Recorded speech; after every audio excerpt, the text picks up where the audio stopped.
বিসমিল্লাহির রহমানির রহিম। দয়াময় পরম দয়ালু আল্লাহর নামে। আলিফ লাম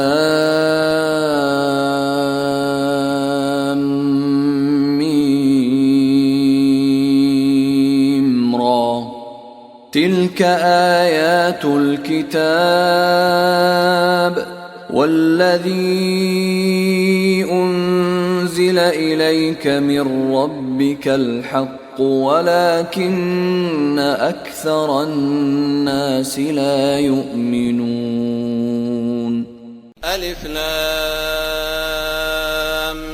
ميم را এইগুলি কুরআনের আয়াত, যাহা তোমার প্রতিপালক হইতে তোমার প্রতি অবতীর্ণ হইয়াছে তাহাই সত্য, কিন্তু অধিকাংশ মানুষ ইহাতে ঈমান আনে না। الله الذي رفع السماوات بغير عمد ترونها ثم استوى على العرش وسخر الشمس والقمر كل يجري لأجل مسمى يدبر الأمر يفصل الآيات لعلكم بلقاء ربكم توقنون আল্লাহ ঊর্ধ্বদেশে আকাশ মণ্ডলী স্থাপন করিয়াছেন স্তম্ভ ব্যতীত, তোমরা ইহা দেখিতেছ। অতঃপর তিনি আরশে সমাসীন হইলেন এবং সূর্য চন্দ্রকে নিয়মাধীন করিলেন, প্রত্যেকে নির্দিষ্ট কাল পর্যন্ত আবর্তন করে। তিনি সকল বিষয় নিয়ন্ত্রণ করেন এবং নিদর্শনসমূহ বিশদভাবে বর্ণনা করেন, যাতে তোমরা তোমাদের প্রতিপালকের সঙ্গে সাক্ষাৎ সম্বন্ধে নিশ্চিত বিশ্বাস করিতে পারো। وهو الذي مد الأرض وجعل فيها رواسي وأنهارا ومن كل الثمرات جعل فيها زوجين اثنين يغشي الليل النهار إن في ذلك لآيات لقوم يتفكرون তিনি এ ভূতলকে বিস্তৃত করিয়াছেন এবং উহাতে পর্বত ও নদী সৃষ্টি করিয়াছেন এবং প্রত্যেক প্রকারের ফল সৃষ্টি করিয়াছেন জোড়ায় জোড়ায়। তিনি দিবসকে রাত্রি দ্বারা আচ্ছাদিত করেন, ইহাতে অবশ্যই নিদর্শন রহিয়াছে চিন্তাশীল সম্প্রদায়ের জন্য। وفي الأرض قطع متجاورات وجنات من أعناب وزرع ونخيل صنوان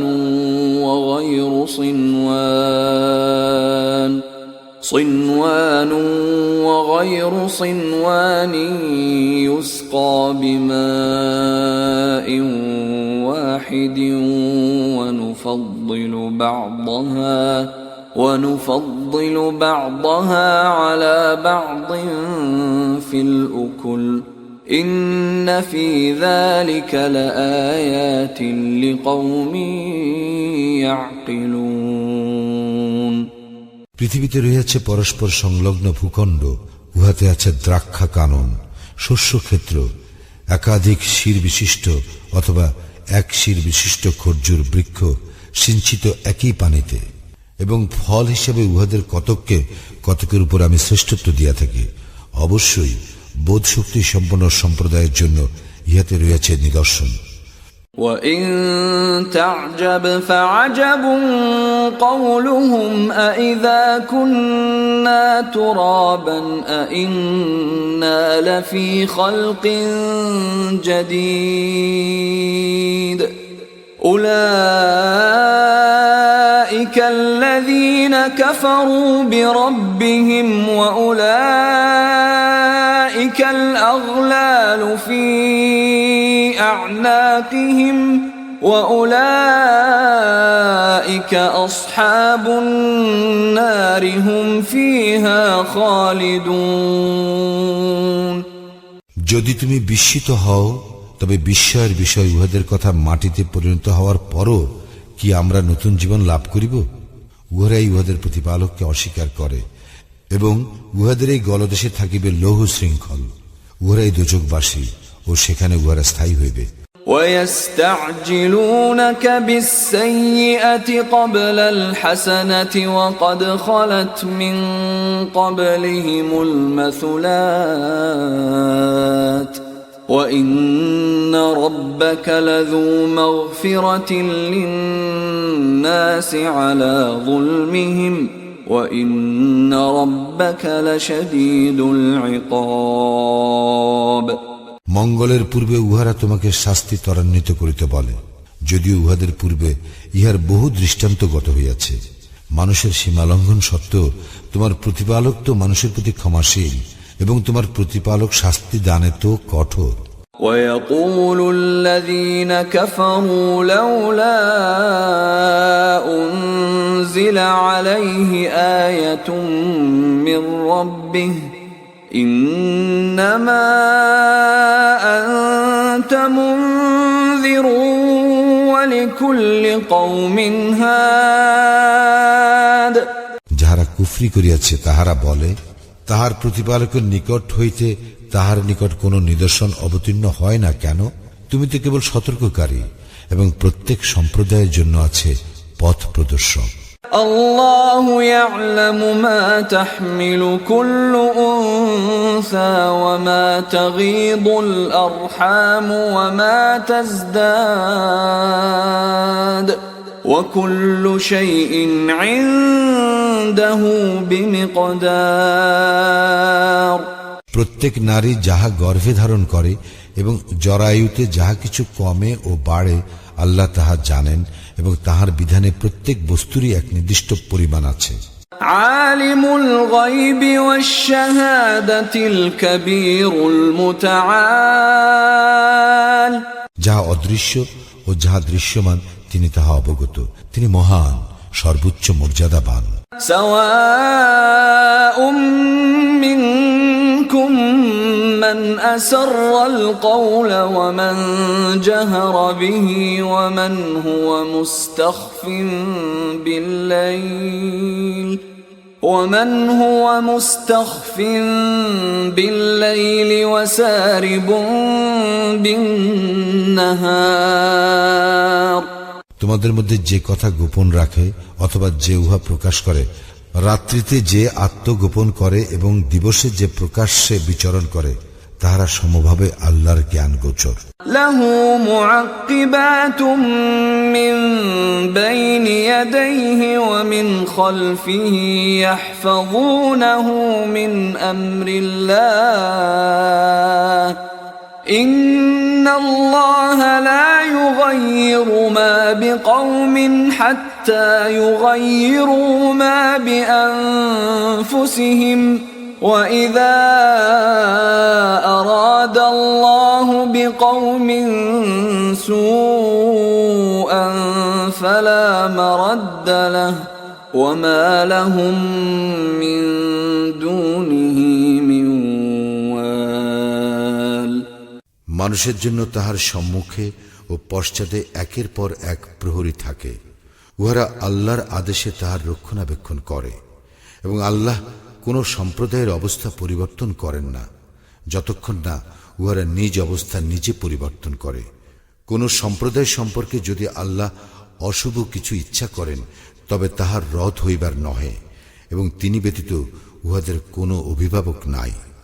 هو الذي يريكم البرق خوفا وطمعا وينشئ السحاب الثقال তিনি তোমাদেরকে দেখান বিজলি, ভয় ও ভরসা সঞ্চার করান, এবং তিনি সৃষ্টি করেন ভারী মেঘ। ويسبح الرعد بحمده والملائكة من خيفته ويرسل الصواعق فيصيب بها من يشاء وهم يجادلون في الله وهو شديد المحال বজ্রধ্বনি তাহার সপ্রশংস মহিমা ও পবিত্রতা ঘোষণা করে, ফিরিস্তাগণও করে তাহার ভয়ে। তিনি বজ্রপাত করেন এবং যাহাকে ইচ্ছা উহা দ্বারা আঘাত করেন, আর উহারা আল্লাহ সম্বন্ধে বিতণ্ডা করে। অথচ তিনি মহা শক্তিশালী।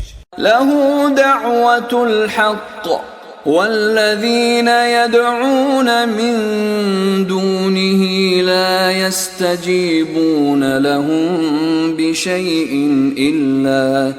إلا كباسط كفيه إلى الماء ليبلغ فاه وما هو ببالغه وما دعاء الكافرين إلا في ضلال।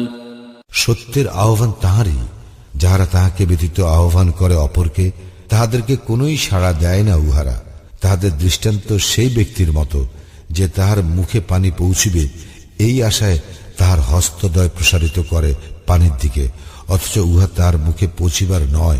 কাফিরদের আহ্বান নিষ্ফল। وَلِلَّهِ يَسْجُدُ مَن فِي السَّمَاوَاتِ وَالْأَرْضِ طَوْعًا وَكَرْهًا وَظِلَالُهُم بِالْغُدُوِّ وَالْآصَالِ। আল্লাহর প্রতি সিজদা অবনত হয় আকাশমণ্ডলীয় পৃথিবীতে যাহা কিছু আছে, ইচ্ছায় অথবা অনিচ্ছায়, এবং তাহাদের ছায়াগুলিও সকাল ও সন্ধ্যায়। قُلْ مَنْ رَبُّ السَّمَاوَاتِ وَالْأَرْضِ قُلِ اللَّهُ قُلْ أَفَاتَّخَذْتُمْ مِنْ دُونِهِ أَوْلِيَاءَ لَا يَمْلِكُونَ لِأَنفُسِهِمْ نَفْعًا وَلَا ضَرًّا قُلْ هَلْ يَسْتَوِي الْأَعْمَى وَالْبَصِيرُ أَمْ هَلْ تَسْتَوِي الظُّلُمَاتُ وَالنُّورُ أَمْ جَعَلُوا لِلَّهِ شُرَكَاءَ خَلَقُوا كَخَلْقِهِ فَتَشَابَهَ الْخَلْقُ عَلَيْهِمْ قُلِ اللَّهُ خَالِقُ كُلِّ شَيْءٍ وَهُوَ الْوَاحِدُ الْقَهَّارُ। বলো, কে আকাশ মণ্ডলীয় পৃথিবীর প্রতিপালক? বলো, আল্লাহ। বলো, তবে কি তোমরা অভিভাবক রূপে গ্রহণ করিয়াছ আল্লাহর পরিবর্তে অপরকে, যারা নিজেদের লাভ বা ক্ষতি সাধনে সক্ষম নয়? বলো, অন্ধ ও চক্ষুষ্মান কি সমান, অথবা অন্ধকার ও আলো কি এক? তবে কি তাহারা আল্লাহর এমন শরীক করিয়াছে, যারা আল্লাহর সৃষ্টির মতো সৃষ্টি করিয়াছে, যে কারণে সৃষ্টি উহাদের নিকট সদৃশ্য মনে হইয়াছে? বলো, আল্লাহ সকল বস্তুর স্রষ্টা, তিনি এক, পরাক্রমশালী। أنزل من السماء ماء فسالت أودية بقدرها فاحتمل السيل زبدا رابيا ومما يوقدون عليه في النار ابتغاء حلية أو متاع زبد مثله كذلك يضرب الله الحق والباطل فأما الزبد فيذهب جفاء وأما ما ينفع الناس فيمكث في الأرض كذلك يضرب الله الأمثال। তিনি আকাশ হইতে বৃষ্টিপাত করেন, ফলে উপত্যকার সমূহ উহাদের পরিমাণ অনুযায়ী প্লাবিত হয় এবং প্লাবন তার উপরিস্থিত আবর্জনা বহন করে। এইরূপে আবর্জনা উপরিভাগে আসে যখন অলঙ্কার অথবা তেজস্পত্র নির্মাণ উদ্দেশ্যে কিছু অগ্নিতে উত্তপ্ত করা হয়। এইভাবে আল্লাহ সত্য ও অসত্যের দৃষ্টান্ত দিয়া থাকেন। যাহা আবর্জনা তাহা ফেলিয়া দেওয়া হয় এবং যাহা মানুষের উপকারে আসে তাহা জমিতে থাকিয়া যায়। এইভাবে আল্লাহ উপমা দিয়া থাকেন। للذين استجابوا لربهم الحسنى والذين لم يستجيبوا له لو أن لهم ما في الأرض جميعا ومثله معه لافتدوا به أولئك لهم سوء الحساب ومأواهم جهنم وبئس المهاد। মঙ্গল তাহাদের যাহারা তাহাদের প্রতিপালকের আহ্বানে সাড়া দেয়, এবং যাহারা তাহার ডাকে সাড়া দেয় না, তাহাদের যদি পৃথিবীতে যাহা কিছু আছে তাহা সমস্তই থাকিত এবং তাহার সঙ্গে সমপরিমাণ আরো থাকিত, উহারা মুক্তিপণ স্বরূপ তাহা দিত। উহাদের হিসাব হইবে কঠোর এবং জাহান্নাম হইবে উহাদের আবাস। উহা কত নিকৃষ্ট আশ্রয়স্থল। أفمن يعلم أنما أنزل إليك من ربك الحق كمن هو أعمى إنما يتذكر أولو الألباب।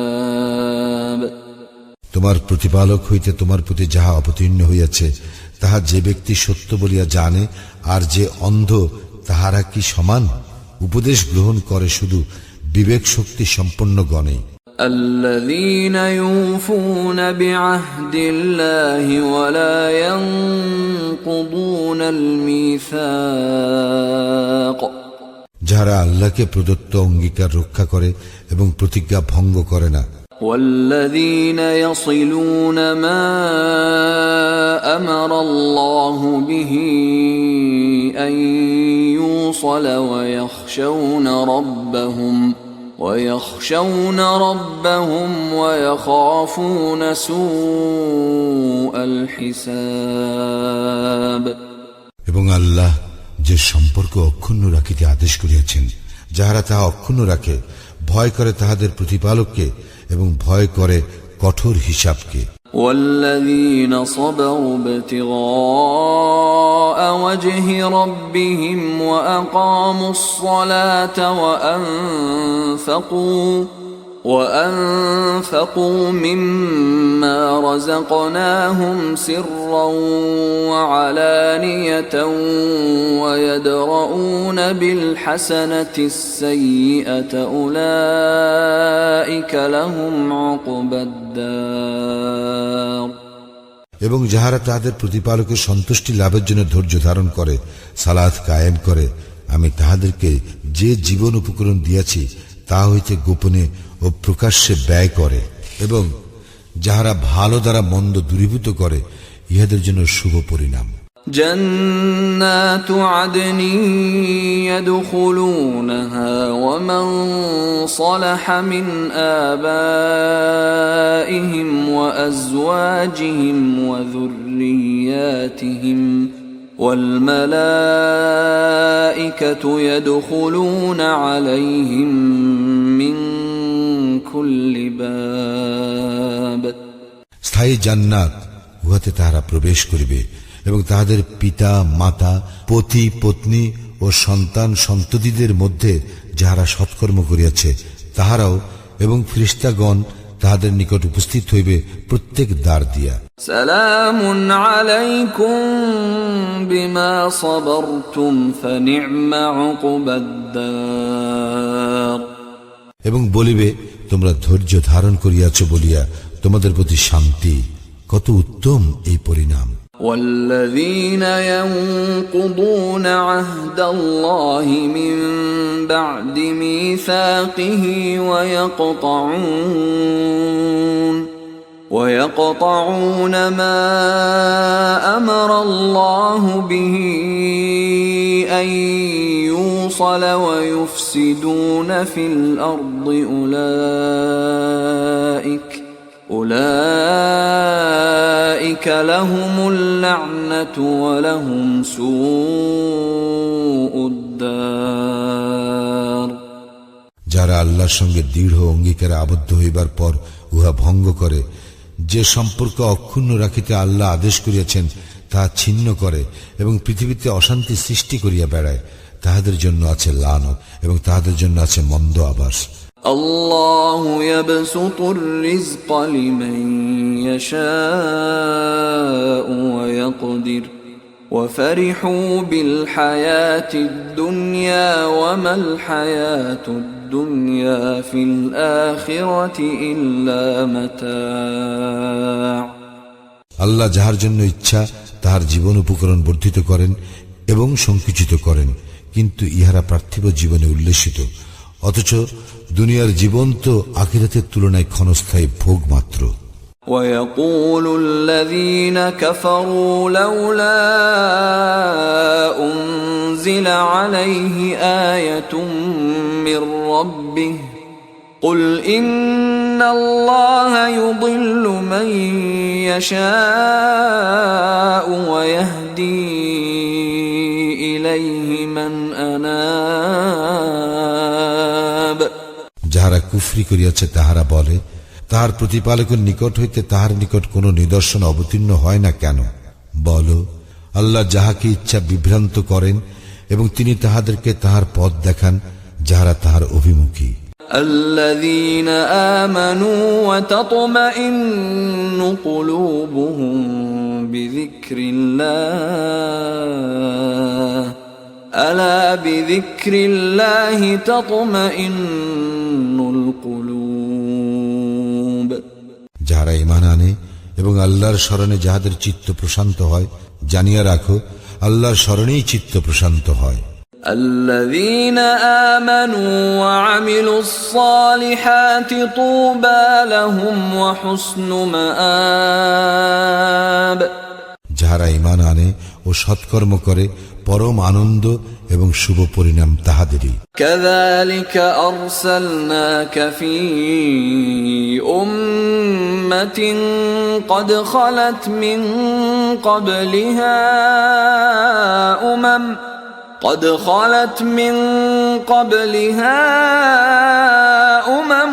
لتتلو عليهم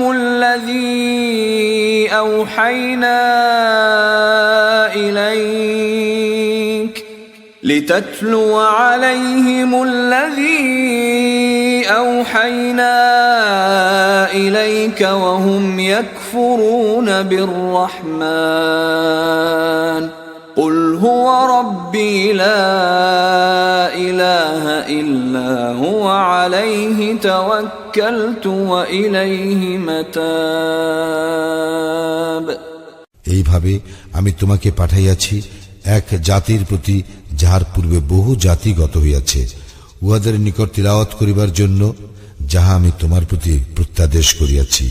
তথাপি উহারা দয়াময়কে অস্বীকার করে। বল, তিনি আমার প্রতিপালক, তিনি ব্যতীত অন্য কোন ইলাহ নাই। তাহারই উপর আমি নির্ভর করি এবং আমার প্রত্যাবর্তন তাহারই নিকট। ولو أن قرآنا سيرت به الجبال أو قطعت به الأرض أو كلم به الموتى بل لله الأمر جميعا أفلم ييأس الذين آمنوا أن لو يشاء الله لهدى الناس جميعا ولا يزال الذين كفروا تصيبهم بما صنعوا قارعة أو تحل قريبا من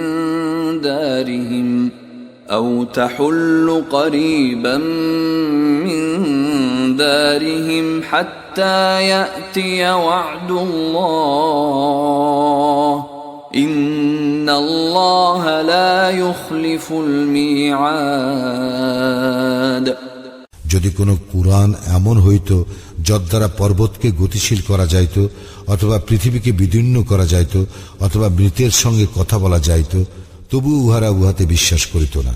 কিন্তু সমস্ত বিষয় আল্লাহর ইখতিয়ারভুক্ত। তবে কি যাহারা ঈমান আনিয়াছে তাহাদের প্রত্যয় হয় নাই যে আল্লাহ ইচ্ছা করিলে নিশ্চয়ই সকলকে সৎপথে পরিচালিত করিতে পারিতেন? যাহারা কুফরি করিয়াছে তাহাদের কর্মফলের জন্য তাহাদের বিপর্যয় ঘটিতেই থাকিবে, অথবা বিপর্যয় তাহাদের আশেপাশে আপতিত হইতেই থাকিবে, যতক্ষণ পর্যন্ত না আল্লাহর প্রতিশ্রুতি আসিয়া পড়িবে। নিশ্চয়ই আল্লাহ প্রতিশ্রুতির ব্যতিক্রম করেন না। وَلَقَدِ اسْتُهْزِئَ بِرُسُلٍ مِّن قَبْلِكَ فَأَمْلَيْتُ لِلَّذِينَ كَفَرُوا ثُمَّ أَخَذْتُهُمْ فَكَيْفَ كَانَ عِقَابِ তোমার পূর্ব অনেক রাসূলকে ঠাট্টা বিদ্রূপ করা হইয়াছে, এবং যাহারা কুফরি করিয়াছে তাহাদেরকে আমি কিছু অবকাশ দিয়াছিলাম, তাহার পর উহাদেরকে শাস্তি দিয়াছিলাম। কেমন ছিল আমার শাস্তি? أفمن هو قائم على كل نفس بما كسبت وجعلوا لله شركاء قل سموهم أم تنبئونه بما لا يعلم في الأرض أم بظاهر من القول بل زين للذين كفروا مكرهم وصدوا عن السبيل ومن يضلل الله فما له من هاد তবে কি প্রত্যেক মানুষ যাহা করে তাহার যিনি পর্যবেক্ষক তিনি ইহাদের অক্ষম ইলাগুলির মতো, অথচ উহারা আল্লাহর বহু শরীক করিয়াছে। বলো, উহাদের পরিচয় দাও। তোমরা কি পৃথিবীর মধ্যে এমন কিছুর সংবাদ দিতে চাও যা তিনি জানেন না, অথবা ইহা বাহ্যিক কথা মাত্র? না, কাফিরদের নিকট উহাদের ছলনা শোভন প্রতীয়মান হইয়াছে এবং উহাদেরকে সৎ পথ হইতে নিবৃত্ত করা হইয়াছে। আর আল্লাহ যাহাকে বিভ্রান্ত করেন তাহার কোন পথ প্রদর্শক নাই। لهم عذاب في الحياة الدنيا ولعذاب الآخرة أشق وما لهم من الله من واق উহাদের জন্য দুনিয়ার জীবনে আছে শাস্তি এবং আখিরাতের শাস্তি তো আরো কঠোর, এবং আল্লাহর শাস্তি হইতে রক্ষা করিবার উহাদের কেহ নাই। مثل الجنة التي وعد المتقون تجري من تحتها الأنهار أكلها دائم وظلها تلك عقبى الذين اتقوا وعقبى الكافرين النار মুত্তাকীদেরকে যে জান্নাতের প্রতিশ্রুতি দেওয়া হইয়াছে তাহার উপমা এইরূপ, উহার পাদদেশে নদী প্রবাহিত, উহার ফলসমূহ ও ছায়া চিরস্থায়ী। যাহারা মুত্তাকী ইহা তাদের কর্মফল এবং কাফিরদের কর্মফল দোজক। والذين آتيناهم الكتاب يفرحون بما أنزل إليك ومن الأحزاب من ينكر بعضه قل إنما أمرت أن أعبد الله ولا أشرك به إليه أدعو وإليه مآب আমি যাহাদেরকে কিতাব দিয়াছি তাহারা যাহা তোমার প্রতি অবতীর্ণ হইয়াছে তাহাতে আনন্দ পায়, কিন্তু কোন কোন দল উহার কতক অংশ অস্বীকার করে। বলো, আমি তো আল্লাহর ইবাদত করিতে ও তাহার কোনো শরীক না করিতে আদিষ্ট হইয়াছি। আমি তাহারই প্রতি আহ্বান করি এবং তাহারই নিকট আমার প্রত্যাবর্তন। وكذلك أنزلناه حكما عربيا ولئن اتبعت أهواءهم بعدما جاءك من العلم ما لك من الله من ولي ولا واق এইভাবে আমি কুরআন অবতীর্ণ করিয়াছি বিধান রূপে আরবি ভাষায়। জ্ঞান প্রাপ্তির পর তুমি যদি তাহাদের খেয়াল খুশির অনুসরণ করো তবে আল্লাহর বিরুদ্ধে তোমার কোনো অভিভাবক ও রক্ষক থাকিবে না। وَلَقَدْ أَرْسَلْنَا رُسُلًا مِّن قَبْلِكَ وَجَعَلْنَا لَهُمْ أَزْوَاجًا وَذُرِّيَّةً وَمَا كَانَ لِرَسُولٍ أَن يَأْتِيَ بِآيَةٍ إِلَّا بِإِذْنِ اللَّهِ لِكُلِّ أَجَلٍ كِتَابٌ তোমার পূর্বে আমি তো অনেক রাসূল প্রেরণ করিয়াছিলাম এবং তাহাদেরকে স্ত্রী ও সন্তান সন্ততি দিয়াছিলাম। আল্লাহর অনুমতি ব্যতীত কোনো নিদর্শন উপস্থিত করা কোনো রাসূলের কাজ নয়। প্রত্যেক বিষয়ের নির্ধারিত কাল লিপিবদ্ধ। يمحو الله ما يشاء ويثبت وعنده أم الكتاب আল্লাহ যাহা ইচ্ছা তা নিশ্চিহ্ন করেন এবং যাহা ইচ্ছা তাহা প্রতিষ্ঠিত করেন, এবং তাহারই নিকট আছে উন্মূল কিতাব। وَإِمَّا نُرِيَنَّكَ بَعْضَ الَّذِي نَعِدُهُمْ أَوْ نَتَوَفَّيَنَّكَ فَإِنَّمَا عَلَيْكَ الْبَلَاغُ وَعَلَيْنَا الْحِسَابُ। উহাদেরকে যে শাস্তির প্রতিশ্রুতি দিয়াছি তাহার কিছু যদি তোমাকে দেখাই, অথবা যদি ইহার পূর্বে তোমার কাল পূর্ণ করিয়া দেই, তোমার কর্তব্য তো কেবল প্রচার করা, এবং হিসাব নিকাশ তো আমার কাজ। أَوَلَمْ يَرَوْا أَنَّا نَأْتِي الْأَرْضَ نَنقُصُهَا مِنْ أَطْرَافِهَا وَاللَّهُ يَحْكُمُ لَا مُعَقِّبَ لِحُكْمِهِ وَهُوَ سَرِيعُ الْحِسَابِ। উহারা কি দেখে না যে আমি উহাদের দেশকে চতুর্দিক হইতে সংকুচিত করিয়া আনিতেছি? আল্লাহ আদেশ করেন, তাহার আদেশ রদ করিবার কেহ নাই, এবং তিনি হিসাব গ্রহণে তৎপর।